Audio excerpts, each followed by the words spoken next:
video, we're sharing all things Kauai, Hawaii, including what to pack, where to stay, what to do, and how to get around. Stay tuned for the rest of this video.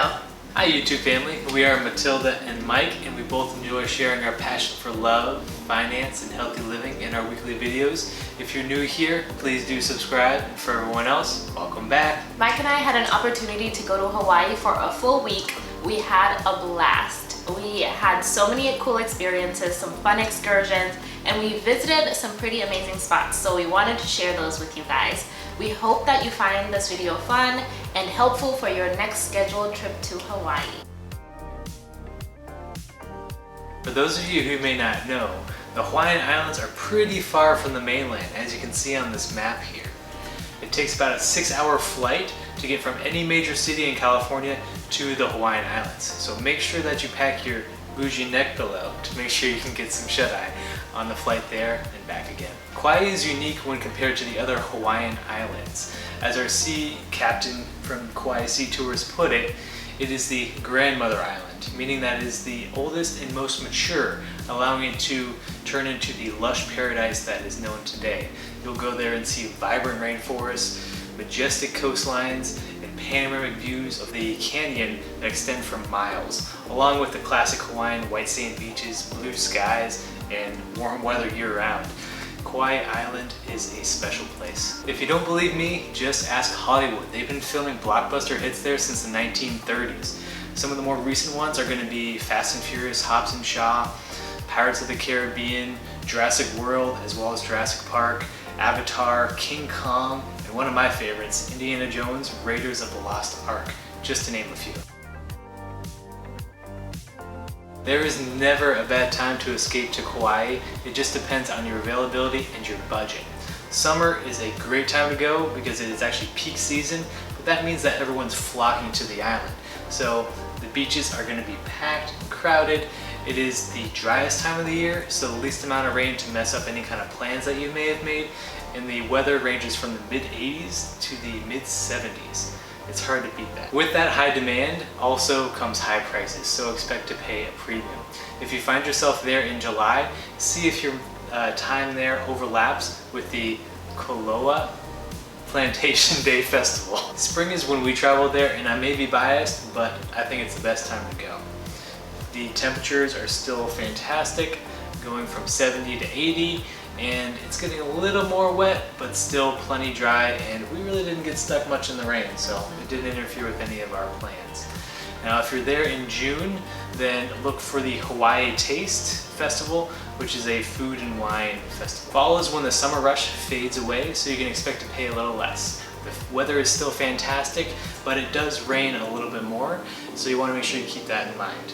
For all of our coffee and chocolate lovers, the Kauai Coffee and Chocolate Festival happens in October. Winter is the most brutal time of year. The temperature drops all the way from the high 70s to the mid 60s.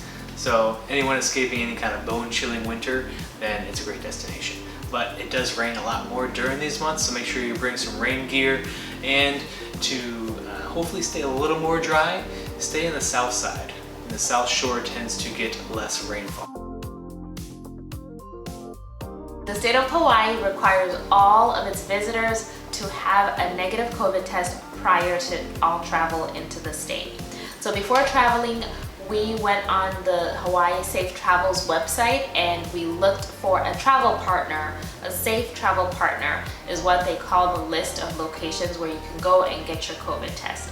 So when we looked on this website and kind of checked it out and did some research, we found that a lot of these sites that were close to us were charging close to $200 for each test, which was ridiculously expensive. So fortunately enough, one of my coworkers was actually traveling to Hawaii as well, and she let us know of an urgent care that's local that was charging $20. So all we had to do was call them, ask them if they were a part of the Safe Travels program, and they said yes. We had our COVID test there and we had our results within 24 hours. So we created an account. We each had our own accounts created on the Safe Travels website. We had to go onto the website, create an account, and we uploaded that negative COVID test onto the account. We had a QR code emailed to us after we uploaded that negative test, and then we use this QR code at the airport as well as at our hotel. So we had to show them the QR code, they scanned it to make sure we went through the right steps. Kauai Island is divided mainly into the North Shore and the South Shore. Let's start with the South Shore because that's where we stayed, and I think it's a great choice.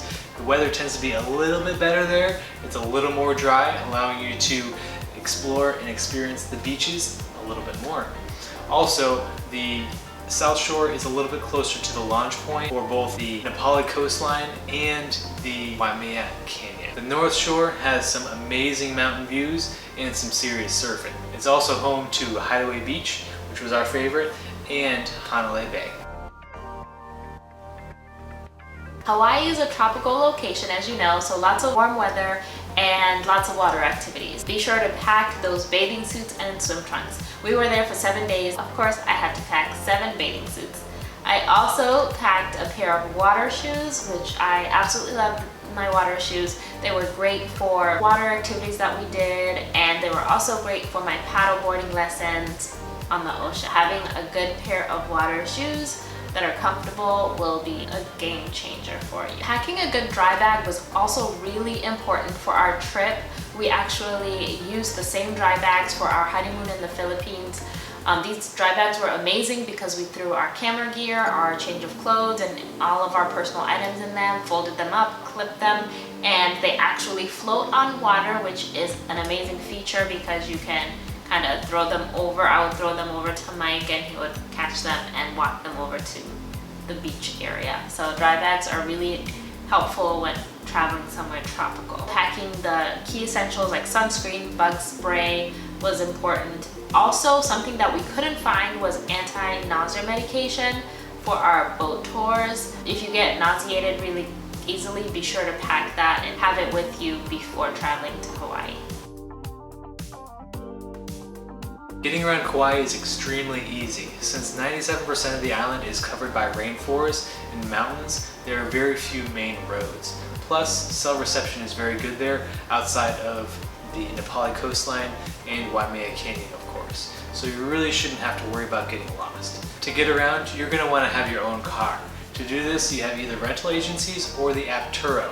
We use Turo, and we actually got a Mustang Sport convertible, which was really cool for the panoramic views and the weather that we had, but it was not the best vehicle for the massive potholes and washed out roads of like Waimea Canyon and while heading to some of the other beaches. So make sure you keep that in mind. You may want a little more rugged vehicle for those occasions. For those of you not familiar with Turo, I was brand new to it. It's pretty much like the Airbnb for cars, where you rent someone's personal vehicle for a set period of time and then you just return it back. It's very easy and very convenient and straightforward to do, and I was pretty satisfied with the results. The best things to do in Kauai, Hawaii are going to be the Na Pali coastline, Waimea Canyon, beach hopping, and Hanalei Bay. First off is the Na Pali coast. Unlike any other of the points of interest on the island, Na Pali needs no nickname. Its majestic emerald green and sharp ridges speak for themselves. If you have seen an ad for Hawaii, there's a good chance Na Pali was on it. Na Pali's natural beauty can be appreciated via helicopter tours, boat tours, or some serious hiking. There's no roads that lead through the state park, as it is considered sacred ground, and when they film videos and movies there, they have to pay a ridiculous fee every day to camp with their equipment. We did a Zodiac raft tour with Kauai Sea Tours, which was an amazing experience. We had a family of spinner dolphins and turtles come right alongside our raft. We went into caves along the coastline. We learned about the Hawaiian culture while hiking to ancient ruins, then had a picnic-style lunch followed by snorkeling. The Zodiac raft is a great way to go if you don't mind dealing with some rough sea. I would not recommend it to anyone with back or neck problems. Next up is Waimea Canyon, known as the Grand Canyon of the Pacific. When you look out into the canyon, you'll be amazed by the stark contrast of the canyon's red dirt and Kauai's green mountains. You can drive throughout the canyon with lots of lookouts along the way. There's plenty of hiking here, and in Koki State Park, I hope I said that right, which is just beyond Waimea Canyon, I kind of consider them one and the same. make sure you get there early, not just to beat the crowds of people, but more importantly, to beat the clouds that are rolling in and blocking some of the most spectacular views. Now we move on to beach hopping. We spent most of our time on Poipu in Kiahona, I think I said those right, beaches on the South Shore. They were both beautiful and well maintained. Sea turtles and seals have been known to hang out right on Poipu Beach. We did see plenty of sea turtles hanging out in the rocky coves right near the beach. The North Shore is home to our favorite beach, Hideaway Beach.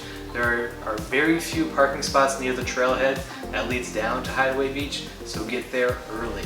We ended up walking about 4 miles round trip to get there and back. Once there, the views of the golden sand beach surrounded by towering green mountains make up for it.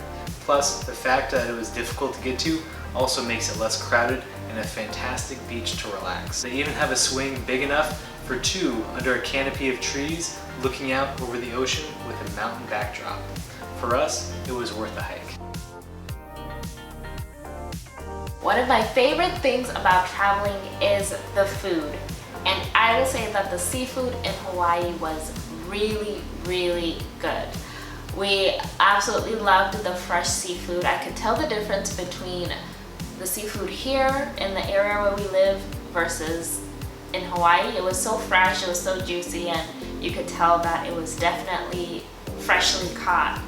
One of the restaurants we went to was actually a food truck, and it was a really cute setup. It's called Kauai Poke Company, and they had a very tasty menu and the prices were really affordable. There was also Little Fish Poipu, a breakfast and coffee place in Poipu within walking distance from our hotel. For dinner, we enjoyed Duke's Restaurant and the Dolphin House, Kauai. To experience more of a local vibe, we drove to the city center and found some local restaurants because we love to immerse ourselves in the culture and eat from some of the local eatery spots. Next is shopping. Warehouse 350 was a really cool spot that we went to and really enjoyed. It's actually a former warehouse that was converted into a hangout creative community center. And you can go there to eat, drink some coffee, or even to people watch.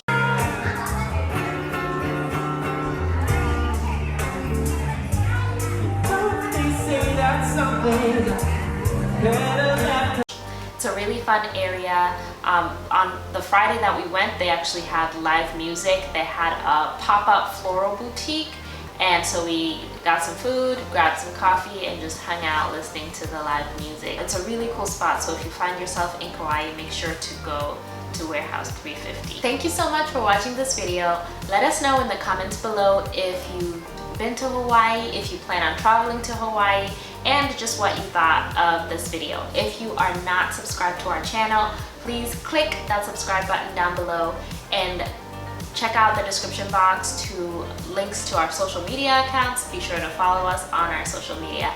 Thanks for watching, guys. We'll see you next time. Until next time.